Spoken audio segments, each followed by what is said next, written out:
In the world of music journalism, few have delved as deeply into the lives and legacies of iconic musicians as Winnipegger John Einarson. Known for his unparalleled expertise and captivating storytelling, Einarson has penned biographies on legendary figures like Neil Young, Randy Bachman, and Steppenwolf, offering readers an intimate look behind the music.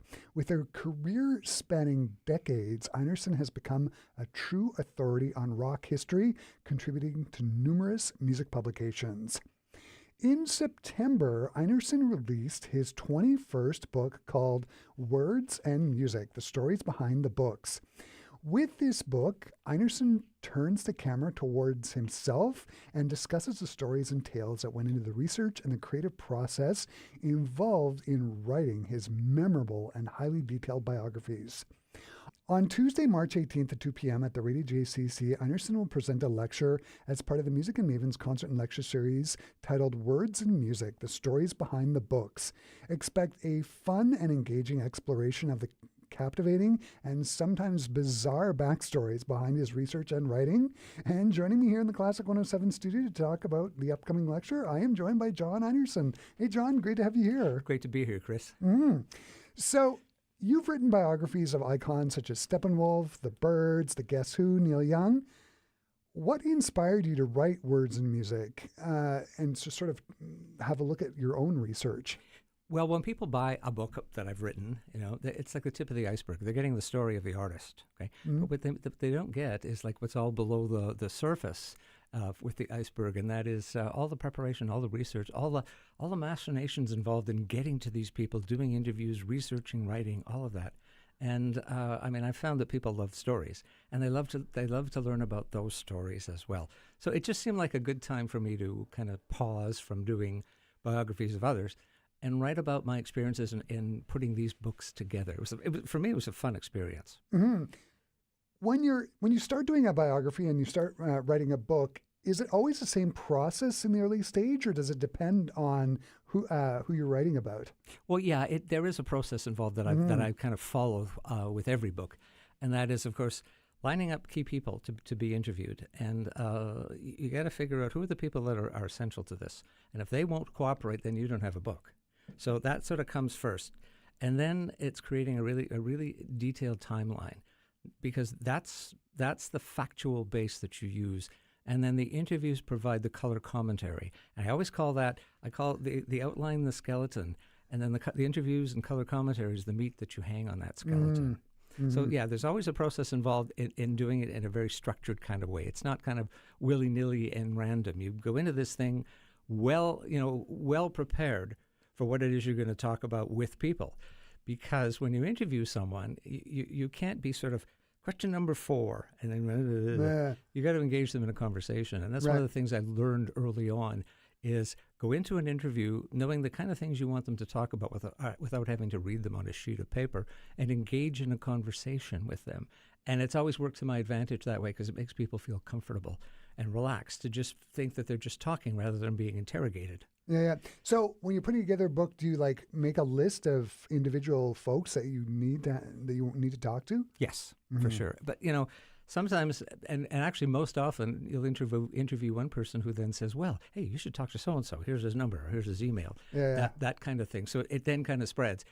But you have to kind of know who are the key people that you need. Like I did a book on the Byrds, Gene Clark from the Byrds, and I knew that in order to do that book, I had to get Roger McGuinn, Chris Hillman, and David Crosby, because they're the only 3 Byrds left alive, and Crosby has since passed away.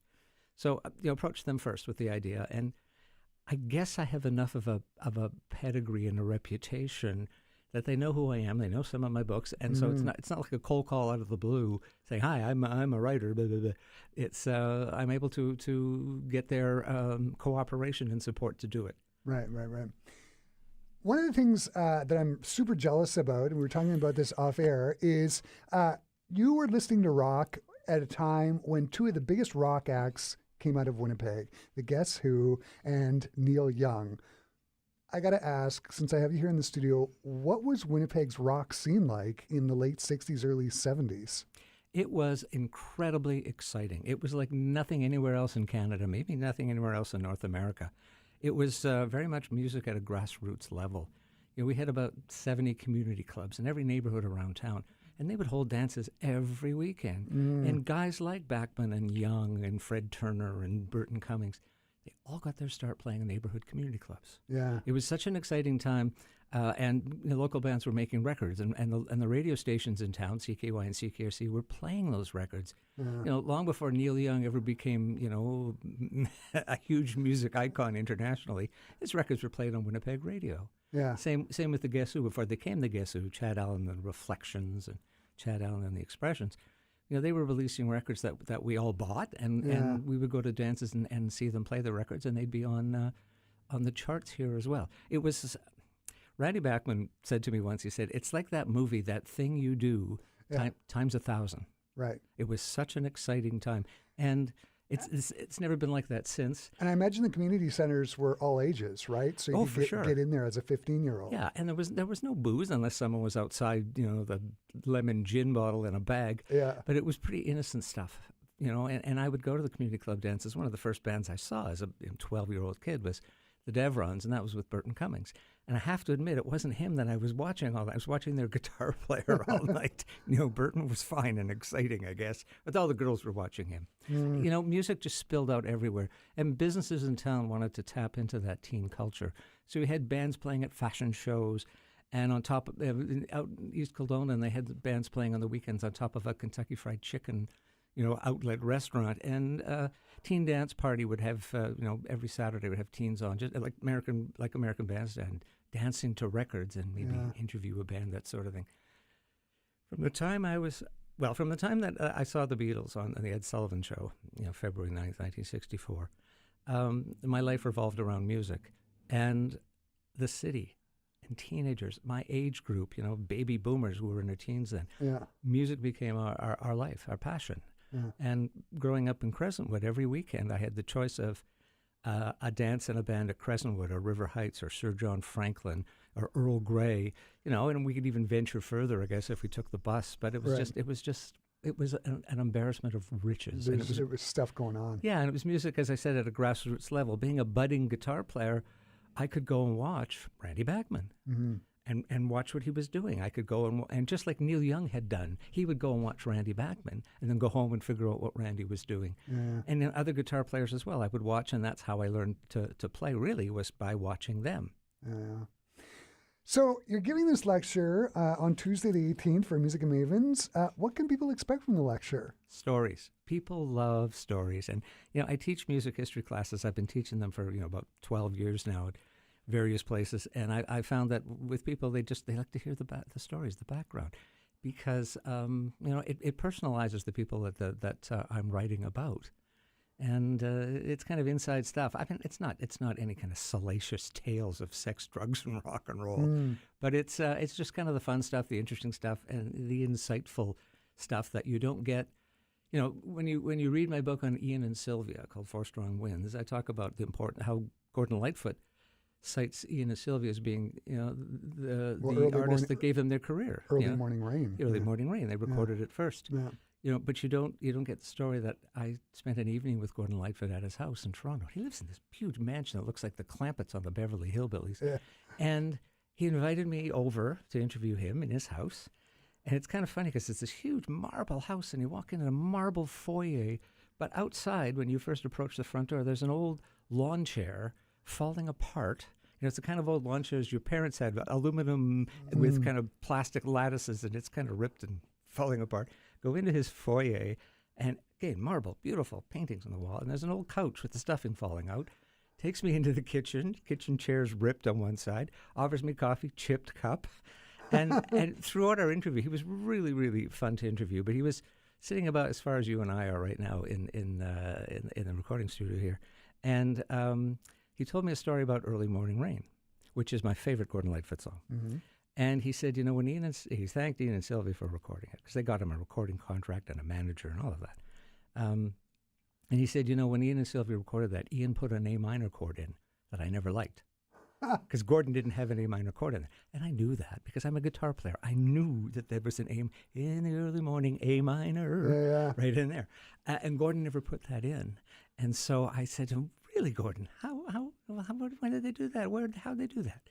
And so he kind of gave me a, jaundiced look, picked up his beautiful Gibson guitar and played the song for me, right as far as you and I. And I mean, that's just a memorable moment for me. And every time it came to where the A minor was inserted, he would kind of give me a glare, so I didn't put it in there. So those kind of things bring the stories to life. And I mean, for me, I was 3 feet off the ground when I left there. I sat with Gordon Lightfoot. He played me my favorite song, one-on-one. I have to say, I'm 50, but one of the things that I think about when I think of rock journalism and writers about rock, have you seen the movie Almost Famous? I loved it. Yeah. So did you have any experiences where you hung out with a band for an extended period of time and just sort of took notes on what happened? I did. I went with Steppenwolf, John Cain Steppenwolf, on the road for a week. And we would stop every few days and play a gig in Pittsburgh and in Dayton, Ohio, that sort of thing. Yeah, it was fun. I mean, they're older now, so they're not looking for 19-year-old groupies or 17-year-old groupies. But it's just the fun of being up on that stage, and you can tell. I mean, you spend 22 hours of the day waiting for that 2 hours in the evening. Yeah. For those, and the high of highs. And I'm not talking about a drug high, but the adrenaline high of playing in front of thousands of people who are cheering you and yelling and calling out songs, and then to come off of that and kind of wind down. And because they're older, they know how to do that a bit better. But they would all say, when we were younger and playing to 20,000 people, you come off stage and you've got this adrenaline buzz. That's when you took drugs. Yeah. Because you wanted to keep that buzz going. You got to keep it because going. It's like the high of highs, that sort of thing. I also went on the road with Randy Bachman through the States. It was right after he played with the Guess Who at the Pan Am Games reunion. With the closing of the Pan Am Games, and the four Guess Who guys got together. So he was on a real, excitement high. And we went on a tour bus, met up in Nashville and on a tour bus, and traveled around and played dates here and there. But he became a captive audience on the bus because we'd be doing long stretches the whole day driving from one place to another. So I was able to interview him in that situation because there was nothing else really to do. Just taking notes on a steno pad? Yeah, I record everything, digital recorder. And it was, as I said, he was like my captive audience. And the Pan Am thing had put him in a nostalgic mood. So we were able to carry that through, and he was really kind of opening up about, back in the days kind of thing. And I have the ability, and I'm not sure if it's earned, like if I learned it or I've always had it, of making people being interviewed feel comfortable enough to really open up. I made David Crosby cry. The icon of the 60s, David Crosby. I made him cry. I made John Kay of Steppenwolf, Mr. Leather and Born to Be Wild. I made him cry too. And it was because I was taking him back to his mother. I mean, he was born in East Prussia, in 1944 during the war. And his father was a German soldier who was killed in the Russian front. He wasn't a Nazi, he was a drafty. Yeah. And then when the Russians began to push westward and free Eastern Europe, John and his mother, and he was only, like 1 year old, 2 years old, they fled to a town called Arnstedt in like Bavaria, southern Germany, only to, at the end of the war, discover that they were now in East Germany, which was communist. Yeah. And John, as a young boy, would cry every time he went outside in the sun. So his mother got him sunglasses, like, thick, dark sunglasses. But a doctor in their town said, and, discreetly, the kind of care that your son needs for his eyes, we can't give him in East Germany. You need to get to the West. So she had enough money. She was a seamstress, enough money to be able to pay whoever it was to take them to the border. Barbed wire was cut under the barbed wire, searchlights, the whole bit, and then they ran to the arms of people who were looking after refugees, got to a refugee camp, and then eventually to Hanover. So his whole life was changed by the daring and the risk of his mother. So she holds, an incredibly important place in his heart. So when I started taking him back to that, it was very emotional for him to go back to that. I mean, if she hadn't done what she did, he may never have gotten to the West. He may never have become a big rock star and any of that stuff. He would have been stuck in East Germany. He may even become one of those soldiers that was up in the towers with the searchlights. Were there any interviews that were completely bizarre and that went sort of off the rails and you were sitting there going, what in the world is this? Yeah, I've had those. I had one, the Birds guy, Gene Clark, had his book called Mr. Tambourine Man. And one of the guys that Gene had played with years later, I interviewed him in Mendocino, and it was at a Denny's restaurant. And he's always denied it. I'm sure he's dead now. But he was a heroin addict. And I'm not a heroin addict. Meanwhile, he's practically nodding off. But he told me a huge pack of lies. And I knew everything he said was a lie. But, I just had to kind of nod, knowing I'm not going to use any of this. Yeah. But, let him finish his shtick and say, thanks for your time, and go on from there. I also interviewed a guy for a book I did that had Graham Parsons involved, the Flying Burrito Brothers. His name was John Nuis, and I was warned, I guess. I was alerted by the person that answered the phone when I first called, who said, John has a neurological disorder, so be patient with him. And so I said, fine. He said, well, call back 2 minutes, John will answer. So he answered the phone, and lovely guy. I got some wonderful insights that no one else has ever gotten on Graham Parsons. But he had this, it was really weird, because I would say to him, so how did you and Graham first, get turned on to playing country music? Well, we started playing together in 63. Well, we started playing in 1963. It was like I wasn't sure he was like reading something, or he had to kind of run through it all in his head first. Right. And it was a little unsettling at first till I realized he just wanted to get his story straight. Sort somehow. out the ideas in his Yeah, head. yeah. So he didn't kind of stumble along. Lovely man. I also had an interview with. Well, there's a few I won't mention. Well, bass player from the Buffalo Springfield, Neil Young and Stephen Still's band. Mm-hmm. And we made arrangements. I was in Toronto for the Junos. We made arrangements to meet him on a Sunday morning. And he said, you have to have a case of beer there or I walk out.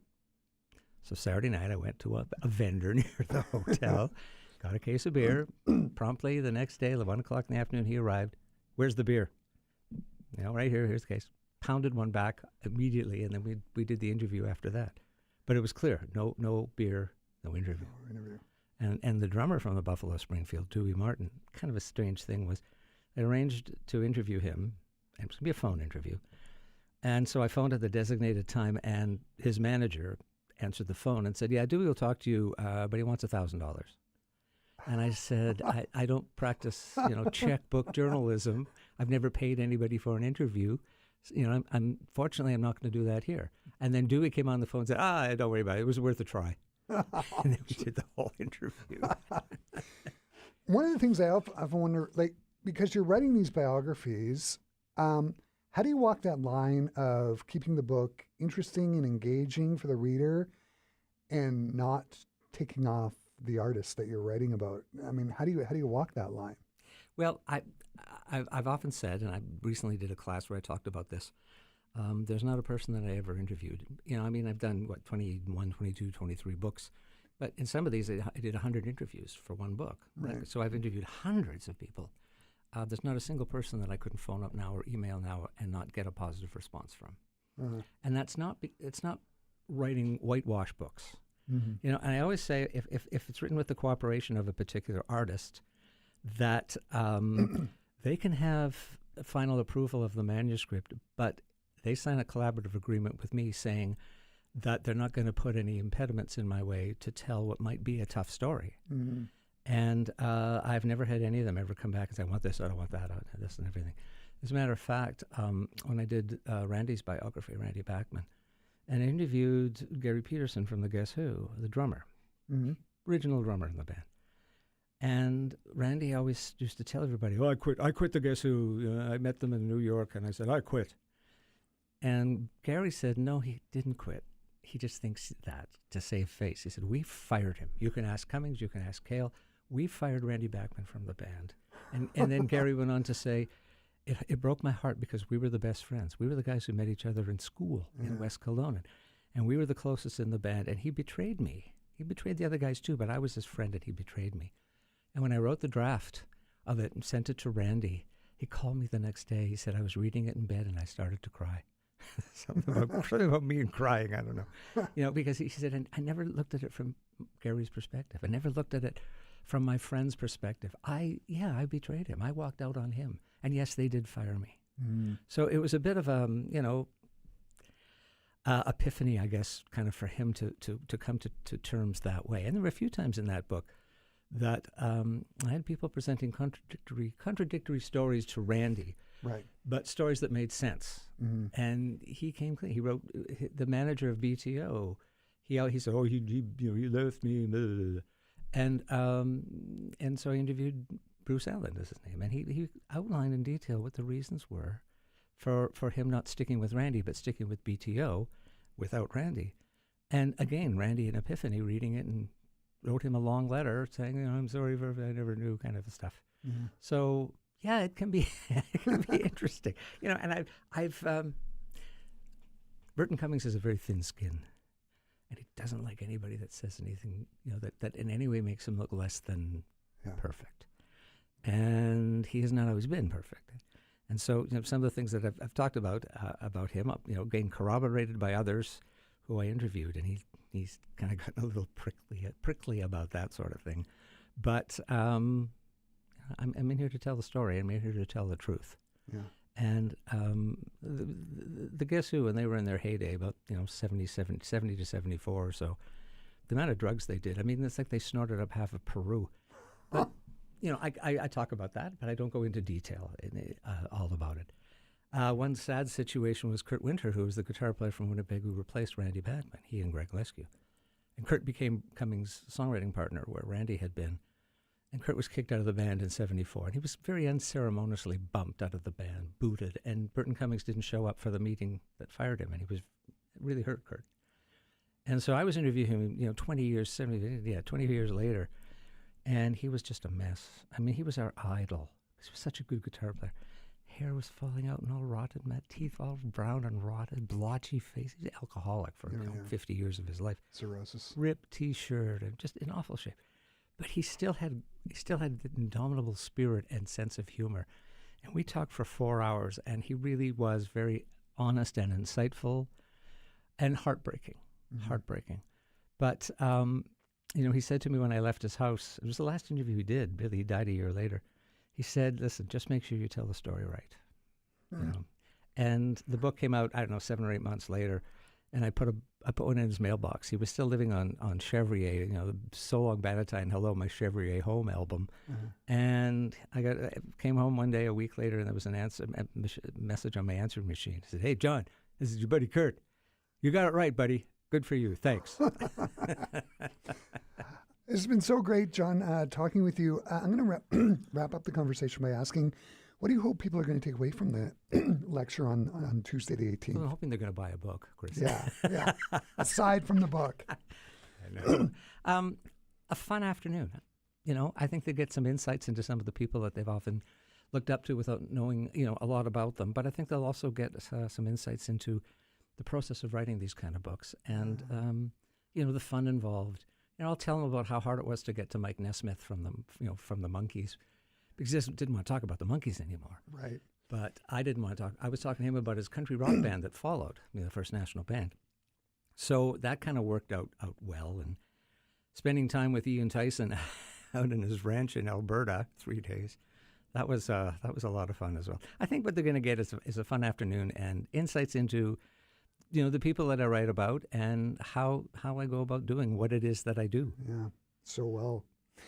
John, this has been so great to have you here today. The lecture, Words and Music, the stories behind the books is going to be just fantastic.